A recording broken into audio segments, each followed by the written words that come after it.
What's up, everybody? Welcome back to another video.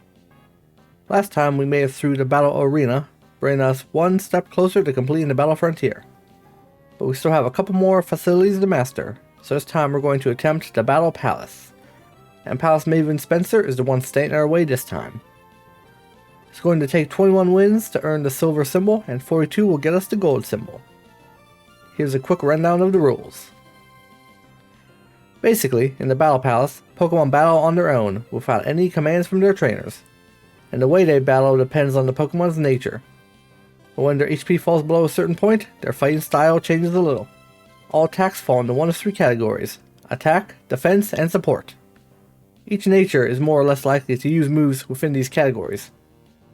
And when the Pokemon's HP falls below 50%, these odds get adjusted. For example, a Pokemon with an adamant nature has a 38% chance to use an attacking move, but if its HP falls below 50%, that chance gets bumped up to 70%. When this is triggered, a message is displayed on the screen to let the player know this is now in effect. Additionally, if the Pokemon has no moves in the desired category, then the move is chosen at random.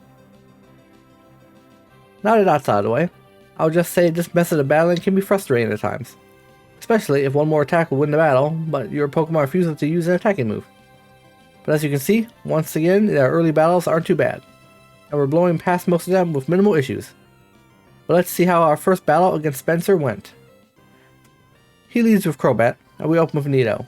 Nido gets confused, but luckily we don't hit ourselves and get off a Thunder, which does decent damage. One more Thunder would do it, but unfortunately Crobat starts hitting us with Fly, and we are unable to land another successful Thunder. And the confusion also causes us problems, so we go down after a few turns. Next up is Esper, and Crobat uses Double Team, which could make things tricky. It then decides to confuse us, and Psychic would probably finish it off, but Esper decides to use Shadow Ball instead. Spencer then switches to Slacking, but Esper finally decides to use Psychic and takes it out in one critical hit. Crobat's back, and Esper is still confused. However, it is able to use Double Team, which once again isn't Psychic, so Esper gets poisoned by Crobat's Toxic. Esper then decides to spam Double Team and Calm Mind rather than finishing the fight, which allows the poison to weaken us until we finally go down.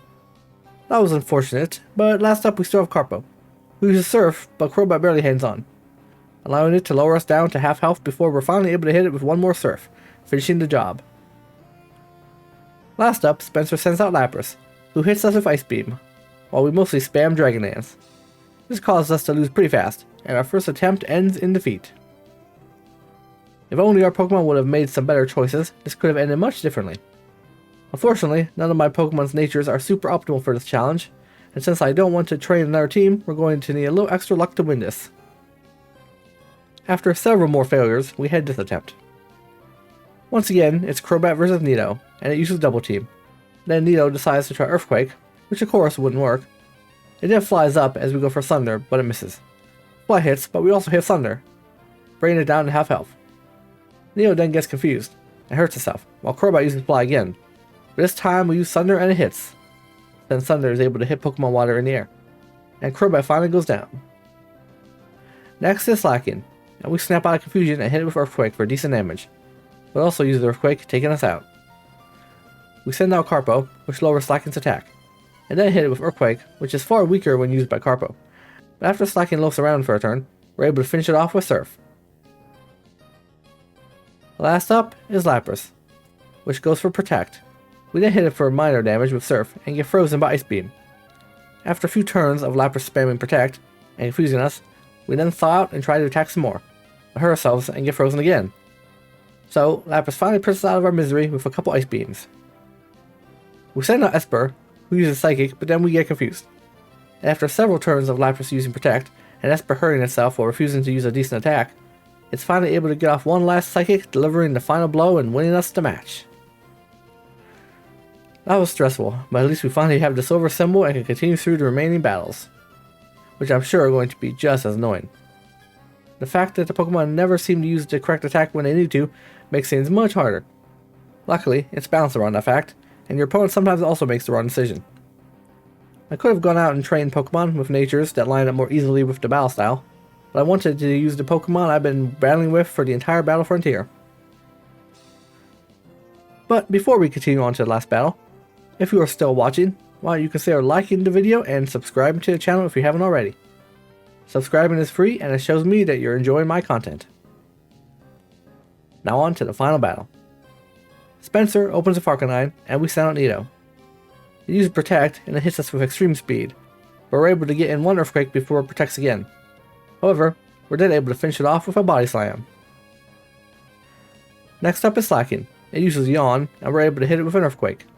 We fall asleep, but it keeps spamming Yawn, and since it can only attack every other turn, we eventually wake up and are able to finish it off with a couple more Earthquakes. Last is Suicune, which had me worried, especially since we got put to sleep by Slacking in the previous turn. Since we're unable to attack, Suicune can finish us off with Surf. We send out Carpo, and it tries to go for Earthquake, but it doesn't do that much damage. We weaken it with Return, but its Blizzard eventually takes us out. Lastly, we have Pyro, which isn't the best matchup, but luckily we're faster, allowing us to move first, hitting Suicune with Fly and winning us the battle.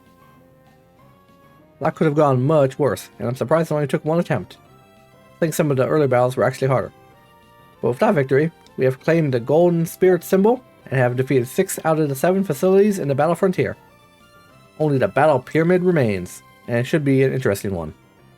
I never thought I'd ever be this close to beating all of the facilities, but the end is almost here, and I'm excited to see how it all plays out. Well, I think that about wraps things up for now. Thanks for watching. I hope you all have a wonderful rest of your day. Stay safe out there, and I will see you in the next video. Bye.